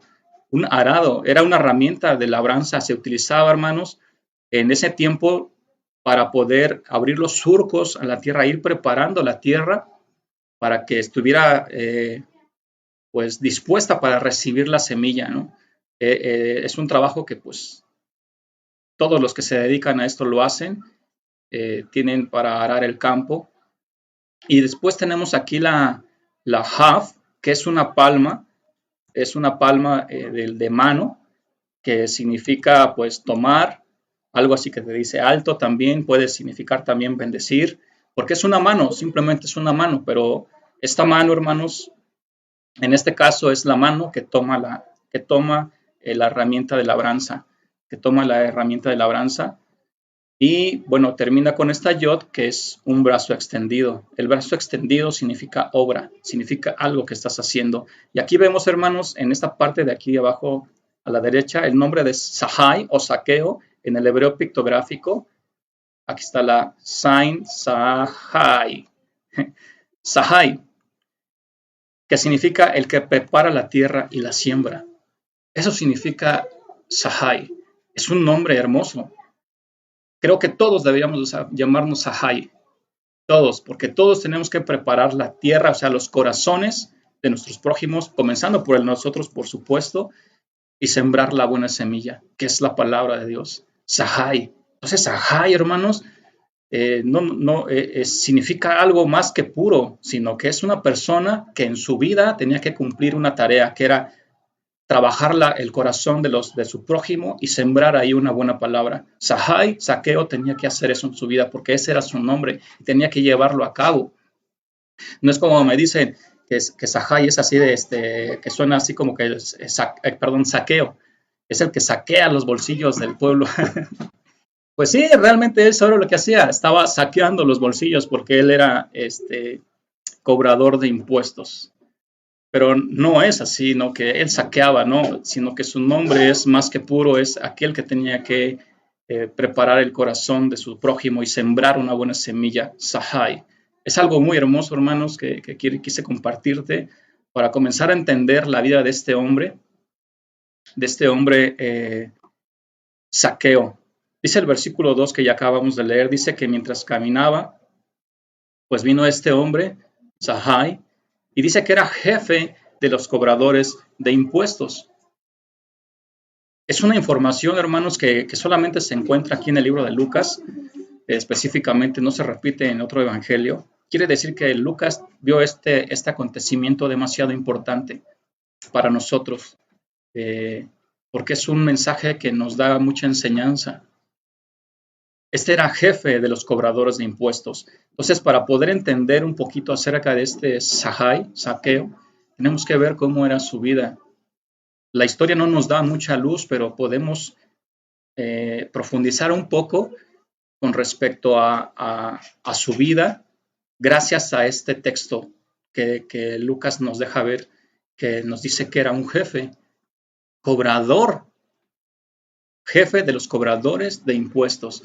El pueblo romano, hermanos, el imperio romano tenía pues una función de recaudar los impuestos del pueblo. Entonces, el pueblo, el imperio romano no se iba a fatigar, no se iba a fatigar recolectando el impuesto, sino que tenía una estrategia mucho más hábil. Una, evitaban estar recolectando el impuesto en el pueblo. Y dos, que podían ganar más todavía, más todavía. ¿Cómo es eso? Que en ese tiempo, hermanos, dice la historia que el derecho de recaudar los impuestos, o sea, el derecho se subastaba públicamente. Entonces, al mejor postor, o sea, al mejor comprador, le decían, ok, ¿tú cuánto me das? Porque yo te dé la autorización para recaudar los impuestos del pueblo. Ah, no, pues está bien, yo te doy 1,000,000 de pesos, dame la autoridad, perfecto, 1,000,000 de pesos. Entonces, esos se llamaban subcontratistas. Saqueo era un hombre de esos. Dice la escritura que era un hombre muy rico. Dice aquí, mientras caminaba, un hombre rico. O sea, era un hombre rico, hermanos. Son datos bastante interesantes. Entonces, si era rico, ¿cuál era el problema? ¿Cuánto vale el derecho para poder yo recaudar los impuestos del pueblo en esa región? No, pues te vale tanto, perfecto, aquí está. Entonces, ellos obtenían como ganancia la diferencia entre el dinero que recaudaban del pueblo y la cantidad que habían pagado en la subasta. Obviamente de ahí tenían que sacar dinero para pagarle a estos que contrataban. Esas personas que se encargaban de recolectar, ahora sí que los impuestos directamente, esas personas se les llamaba publicanos, eran los que tenían la tarea de recaudar los impuestos. Sin embargo, como la historia nos deja ver, no era directamente que ellos recaudaran para Roma, sino que recaudaban para un jefe. Y en este caso, Saqueo era el jefe, al menos de esa región. Era el jefe. Entonces, Saqueo, el que saqueaba, el que saqueaba los bolsillos del pueblo, pues recuperaba lo que había pagado y aparte ganaba, porque cobraban más, ¿no? Inclusive eso que cobraban, hermanos, lo hacían a quienes no debían pagar impuestos. ¿Y sabes por qué digo esto? Porque Jesús nos deja ver eso, que dice que solamente los que tenían que pagar impuestos eran los extranjeros. Fíjate, quiero leerte rápidamente esto, lo vemos en el libro de Mateo, capítulo 17, del 24 al 27, acerca sobre el impuesto del templo. Dice que cuando llegaron a Capernaum vinieron a Pedro los que cobraban las 2 dracmas. O sea, eran publicanos, hermanos. Estos, los que llegaron aquí, eran los que estaban cobrando el impuesto del templo. Y le dijeron, ¿tu maestro no paga las 2 dracmas?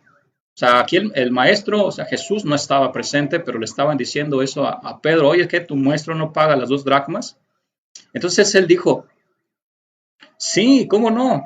Y al entrar en la casa, Jesús le habló primero. O sea, aquí Pedro no sabía lo que había escuchado Jesús, él pensó que no sabía, pero aquí el Señor le ganó la palabra y dice, ¿qué te parece, Simón? Los reyes de la tierra de quienes cobran los tributos o los impuestos. ¿De quiénes lo cobran? Dice, le está preguntando, ¿de sus hijos o de los extraños o de los extranjeros? Como dicen otras versiones. Entonces Pedro le respondió, de los extraños, de los extranjeros.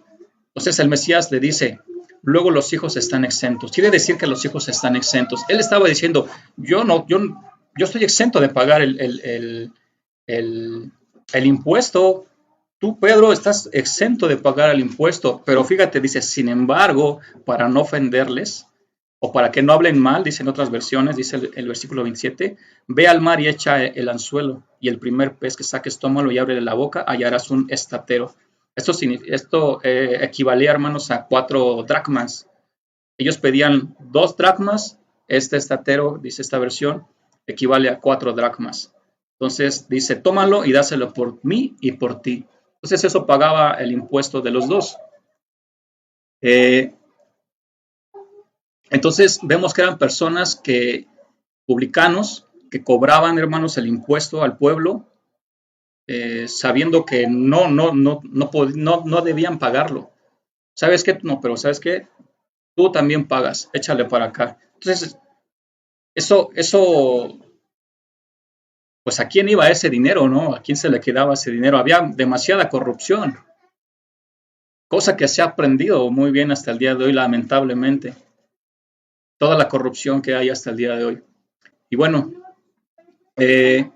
los publicanos, hermanos, tenían una mala reputación porque eran personas injustas, personas que se aprovechaban del pueblo, que hacían que pagaran, si no tenían dinero les quitaban propiedades, los despojaban de sus cosas.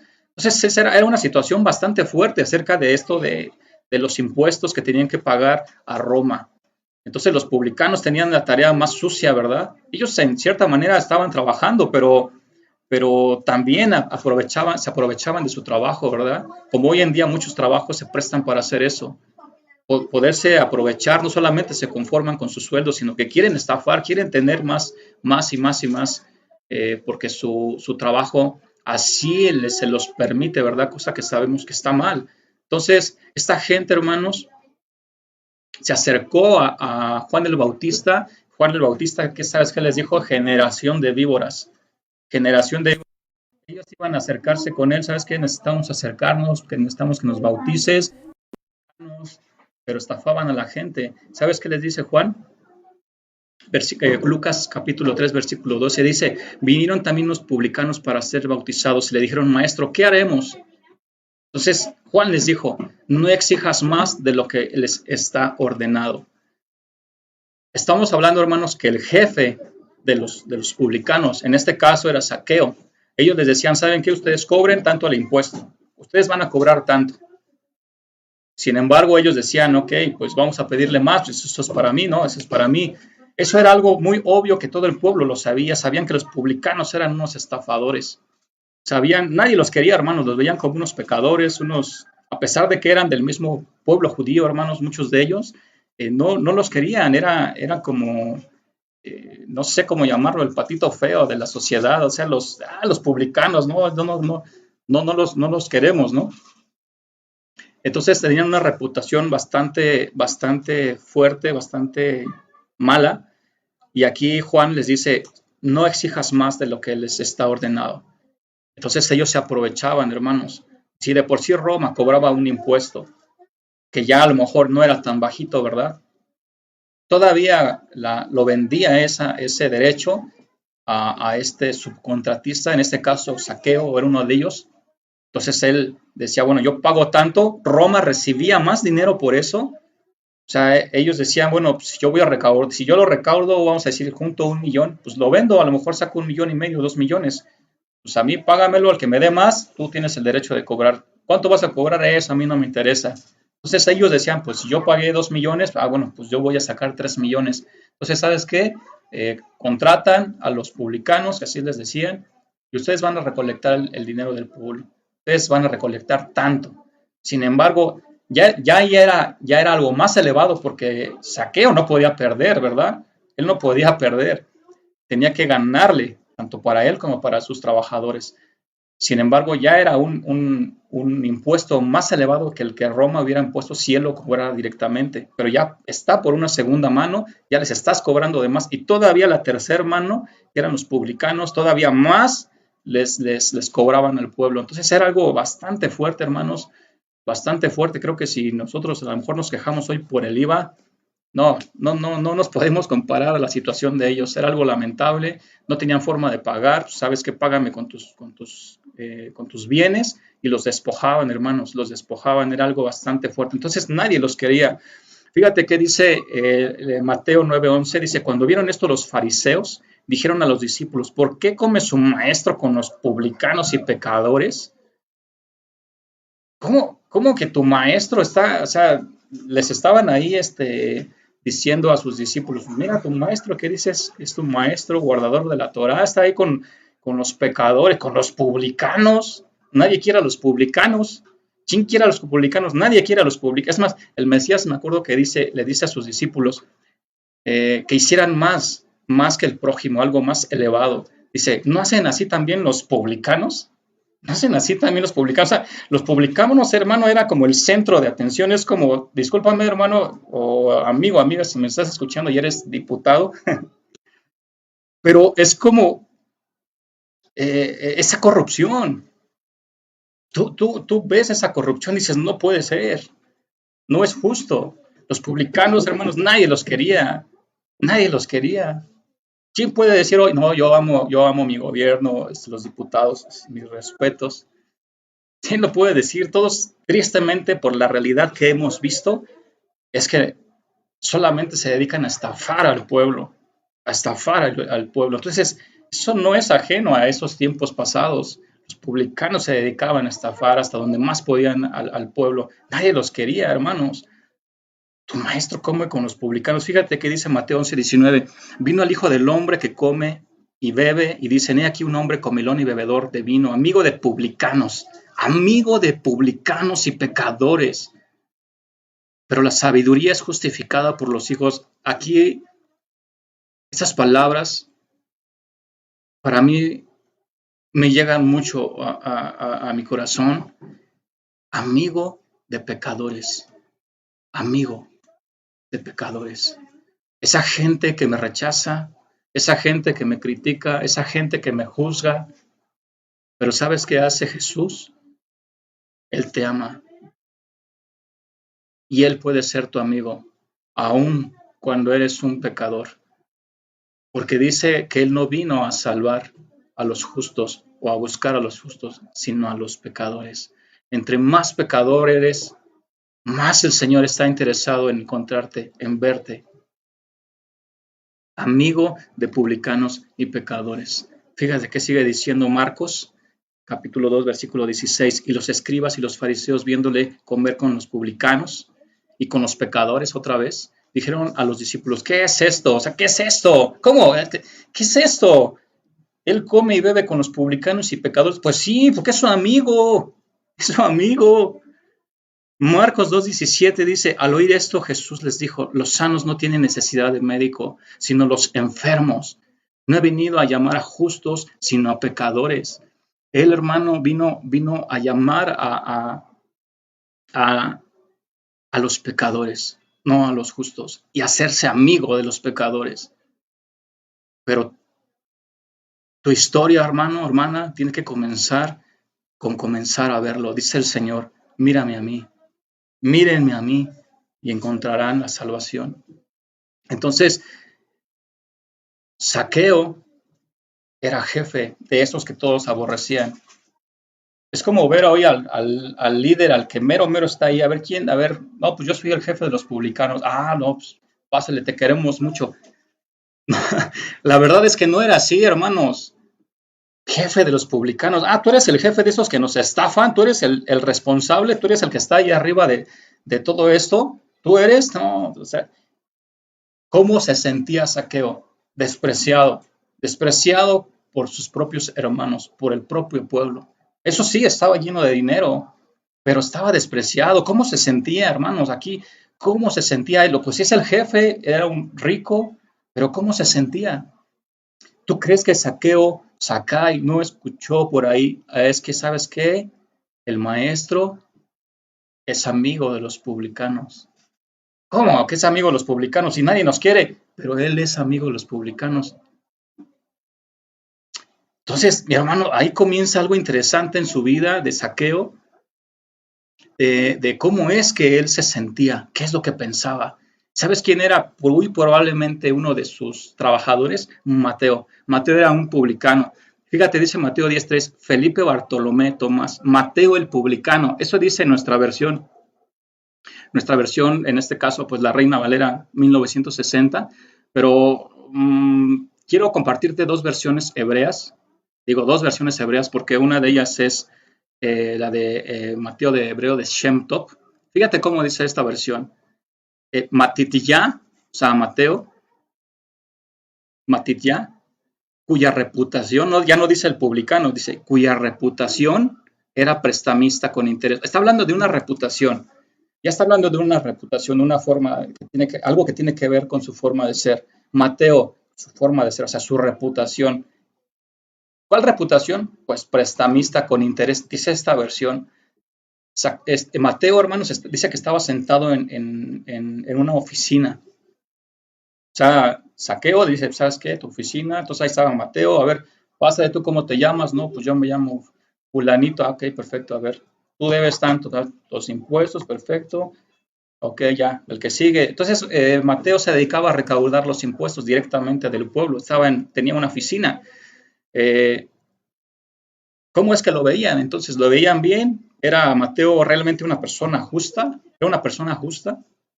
Esa es la pregunta, ¿no? ¿Cómo era él? Sin embargo, el Señor lo miró y le dijo, hey, ven, sígueme, sígueme. Y quiero compartirte otra versión, es una versión también hebrea. Esta se llama Mateo Hebreo de Dutilet, una versión también, pues que vale la pena a veces consultar también. Fíjense, dice Matityahu, o sea, Mateo, que era un transgresor.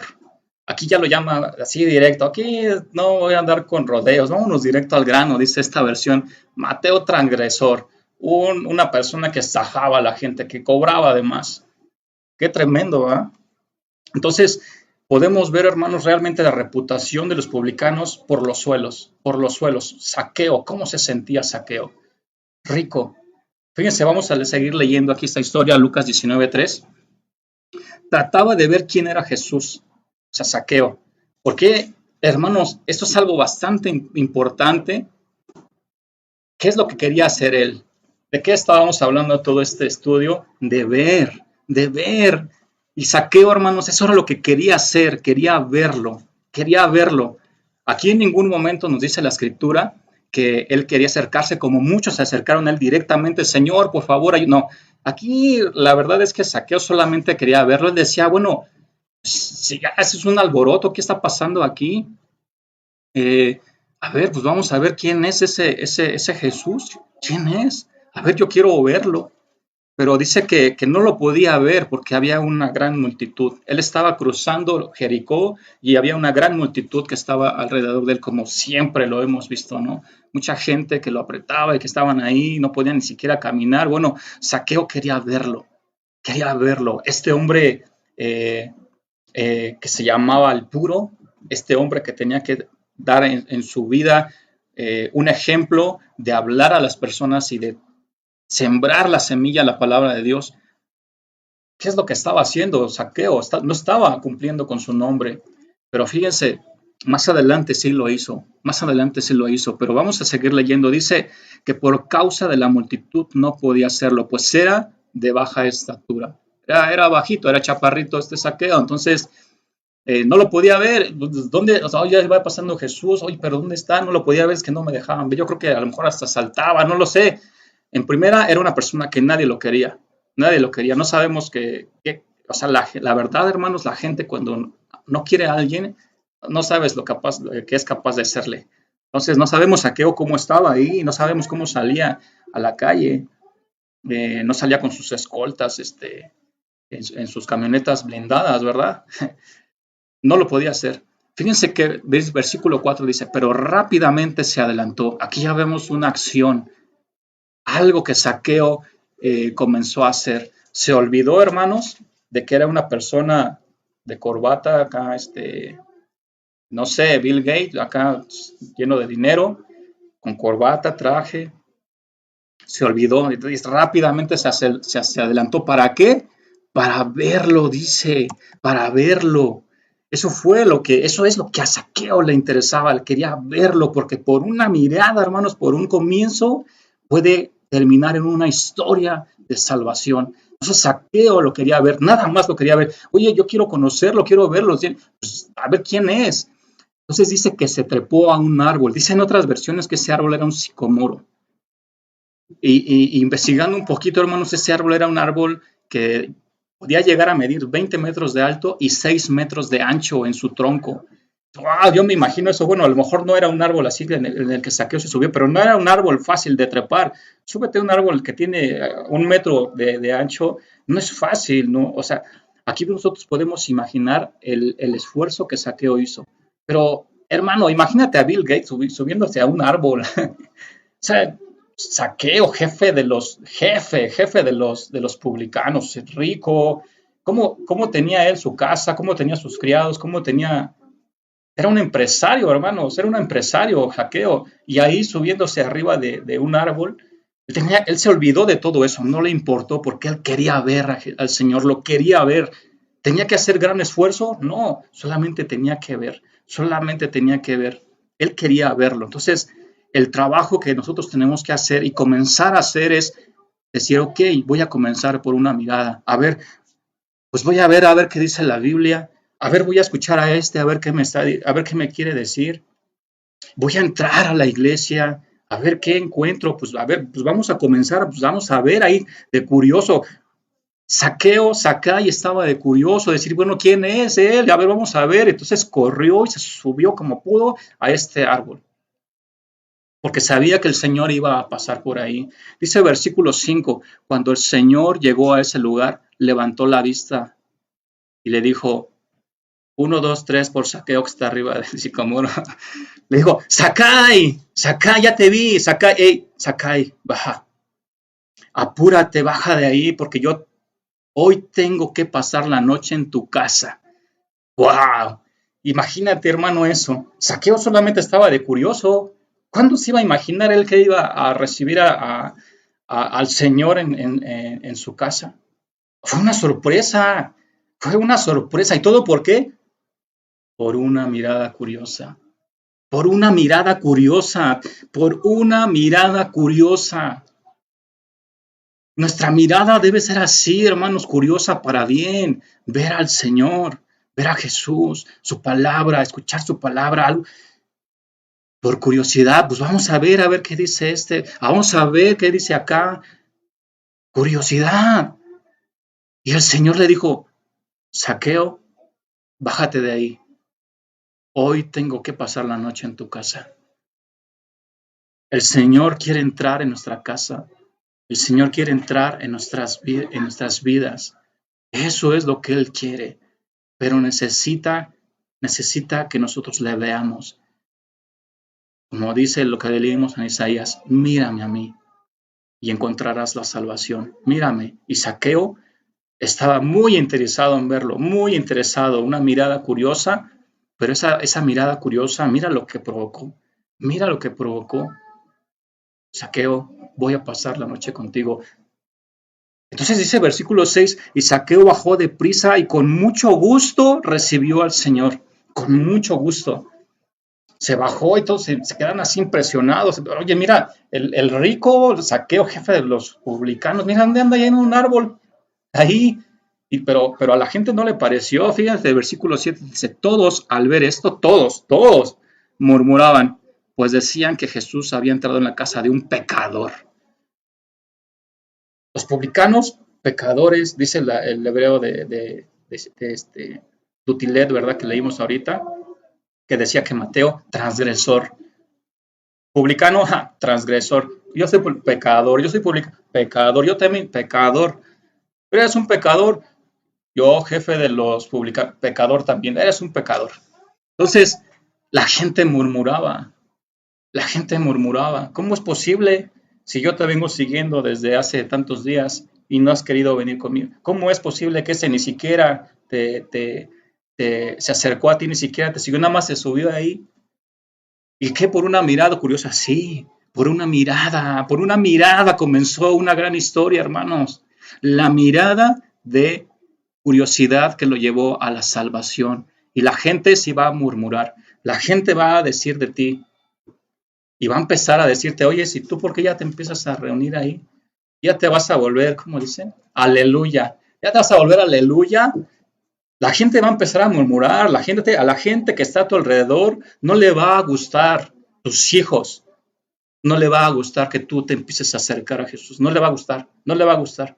Van a empezar a decir por qué, pero el Señor ya puso los ojos en ti y el Señor dice, quiero cenar contigo, quiero entrar a tu casa, déjame entrar a tu vida, déjame entrar a tu casa, dame una oportunidad de convivir contigo, solamente dame esa oportunidad. Y aquí esa gran oportunidad, Zaqueo, él no se imaginaba, hermanos, él no se imaginaba Zaqueo que iba a convivir con el maestro, con ese varón de que tanto se hablaba. Él solamente lo quería ver, pero se sentía, yo creo, hermanos, que se sentía tan pecador que ni siquiera decía, pues, ¿cómo me voy a acercar a él? No, yo me conformo con ver quién es. Yo me voy a conformar con ver, pero mira qué sorpresa se llevó. Le dice, Zaqueo, no te conformes. Vamos a convivir tú y yo juntos, bájate de ahí. Entonces Zaqueo se bajó rápido y estaba contento y lo invitó a su casa, aún sin importarle lo que las demás gentes decían. Zaqueo, hermanos, quería restaurar su vida. Zaqueo yo creo que se sentía solo, yo creo que se sentía triste con todo y su dinero. No había algo que le hiciera sentirse feliz. No nos dice la escritura si tenía familia, no lo sabemos. Pero sí nos deja ver que Zaqueo tenía una curiosidad de ver quién era. Pero yo pienso, hermanos, en mi interior, que se sentía tan pecador que decía, ¿cómo puede ser? No creo que me acepte, no. Mejor, ¿para qué quedo en ridículo? Mejor de lejos lo veo. Y esa mirada curiosa, hermanos, lo llevó a que el Señor lo llevara, a que el Señor pasara una noche con él en su casa. Entonces dice versículo 8, pero Zaqueo se puso de pie y le dijo al Señor, después de haber convivido, Señor, voy a dar ahora mismo la mitad de mis bienes a los pobres. Si en algo te he defraudado a alguien, lo devolveré 4 veces más lo defraudado. Imagínate, hermano, esto. Aquí podemos ver una restauración de Zaqueo. Lo más fuerte que en él podía impactar, su trabajo, su vida, cómo la gente lo veía. Un ratero, un estafador, un abusivo, un pecador.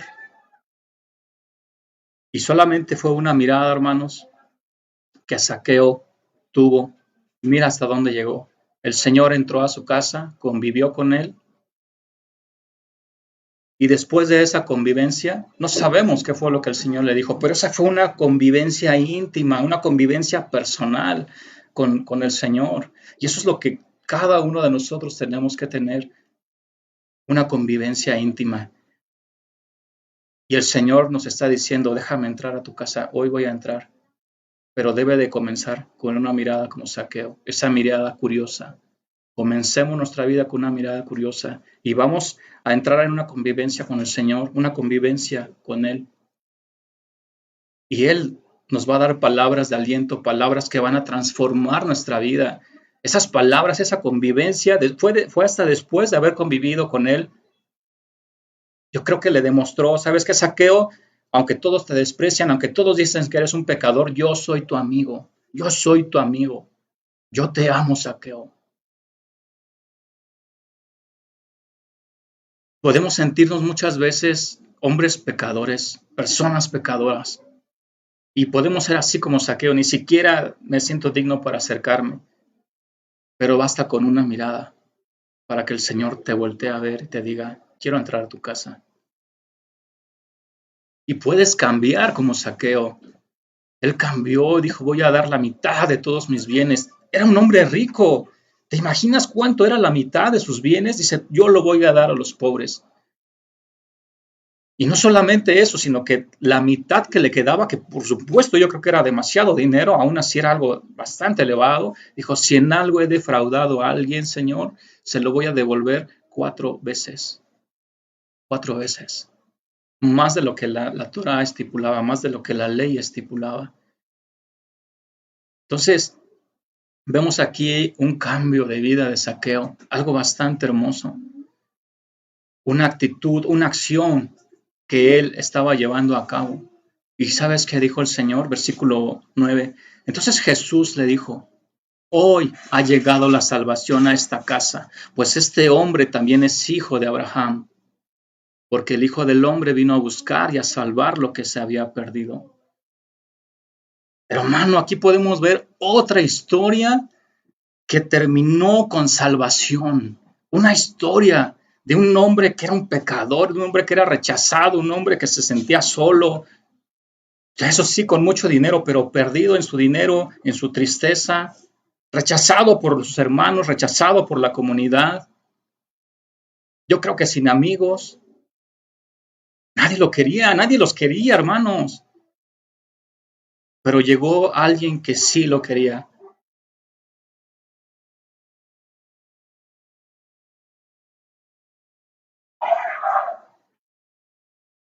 Hoy tienes que saber que aunque tú sientas que eres un pecador como Zaqueo, hay alguien que te ama. Hay alguien que quiere ser tu amigo. Hay alguien que quiere que le veas.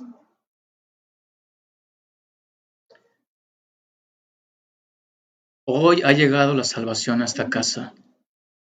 Nosotros necesitamos que la salvación llegue a nuestras casas también, a nuestras vidas, a nuestras familias.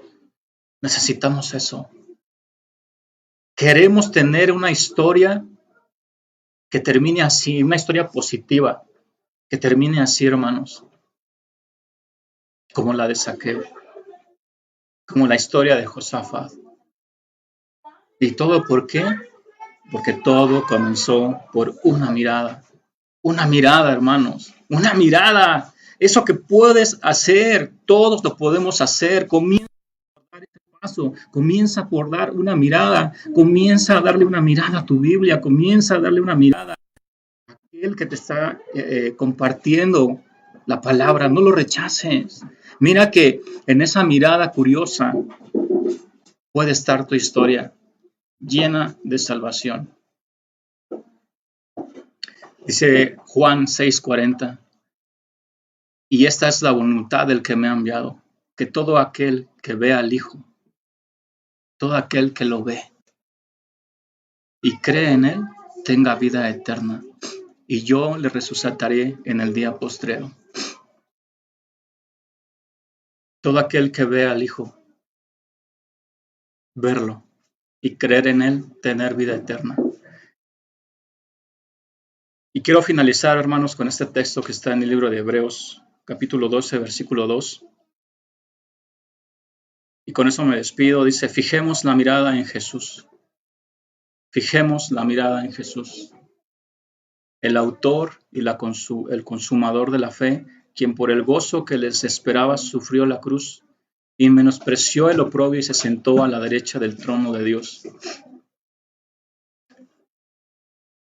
Fijemos la mirada en Jesús, hermanos, y eso nos puede llevar a una historia de salvación como la de Zaqueo, así como la de Josafat.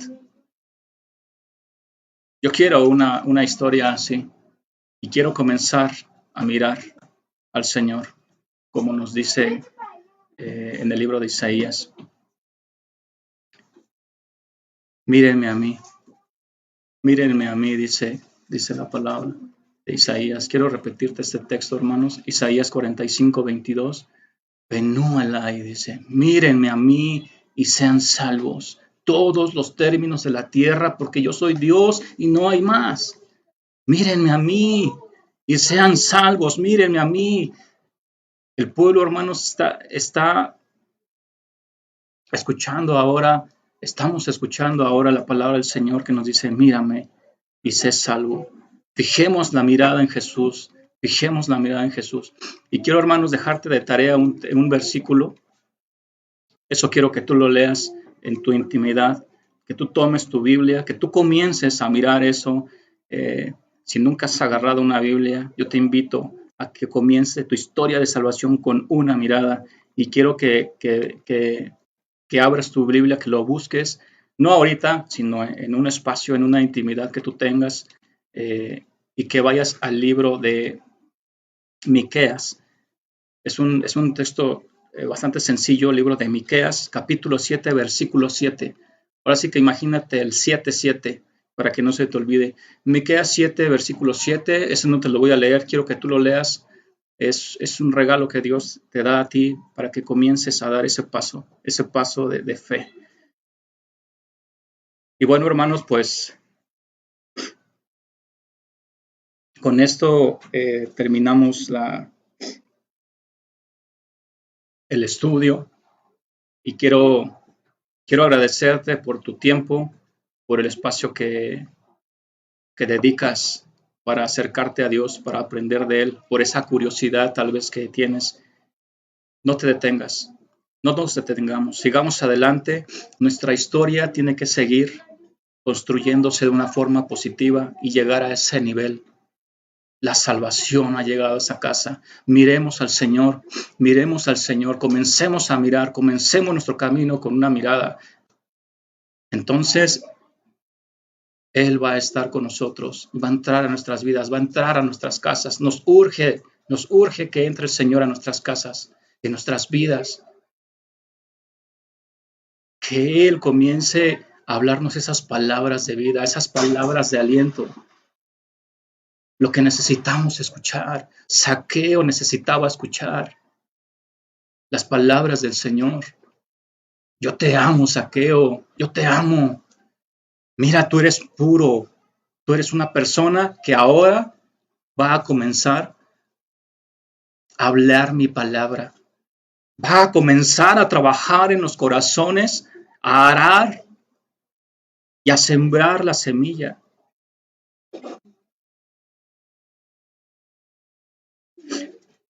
Zaqueo dijo, voy a dar la mitad de mis bienes a los pobres, de toda mi riqueza, y a los que he defraudado, a los que he robado, 4 veces se los voy a devolver.